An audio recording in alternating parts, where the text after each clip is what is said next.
Our village where I was assigned, I was standing at the back of the church to welcome the people who are attending the Mass. While I was standing, a little girl approached me and told me, "Father, you are so kind." And I was so happy. And when I was walking on the aisle, another child said to her mom, "Mommy, Jesus, there is Jesus." I was also happy, but as I walked towards the altar, I was ashamed and embarrassed of what the children had told about me.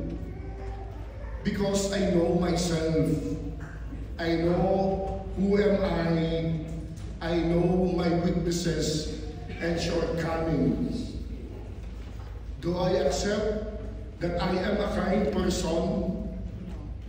But it made me think, is the children was able to affirm me because I am a priest? What if I am not wearing my cassock? Would the two children would say to me, "That is Jesus"? Would they recognize Jesus in me?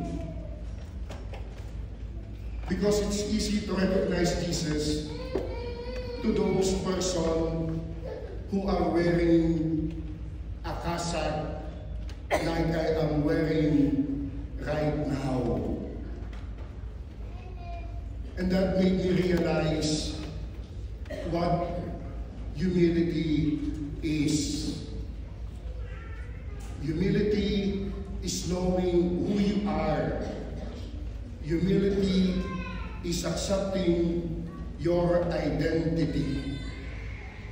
And what is our identities as a human being? We are always identified with Jesus. Many young people have inferiority complex. Actually, many people have many insecurities. Why? Because they would always compare themselves to other people who have a beautiful skin, who have a higher degree, who are in the higher position and holds power and authority. People have forgotten their basic and important image of a human person. And that is, we are created in the image and likeness of God. When one is aware of his real image, one humbles himself because he accepts that he or she is God's child. He don't need other personalities to tell who he is or who she is.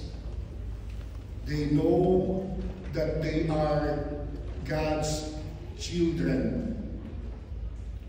On the other hand, humility tells us that as we, being a human, also commits mistakes.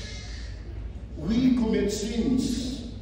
We have shortcomings that we need to accept. That's why the first reading on the book of Sirach, it tells us that a humble person knows how to listen. His ear is joyful on listening on the wisdom of others. Their hearts is always open to the criticism and to the advice of other people.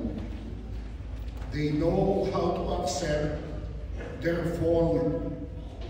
They know how to accept what other people tells them for them to grow. One time, my sister called me. I thought it was an emergency. She told me, "Kuya, brother, please come home immediately because our mother don't want to listen to us. She only listens to you. Not only because I am the favorite son, but because his son is a priest." So I went home immediately to check what is happening at our home. Then my sister told me, "Our mother is gathering so many things and he don't want to give away or throw away the things that are not needed anymore."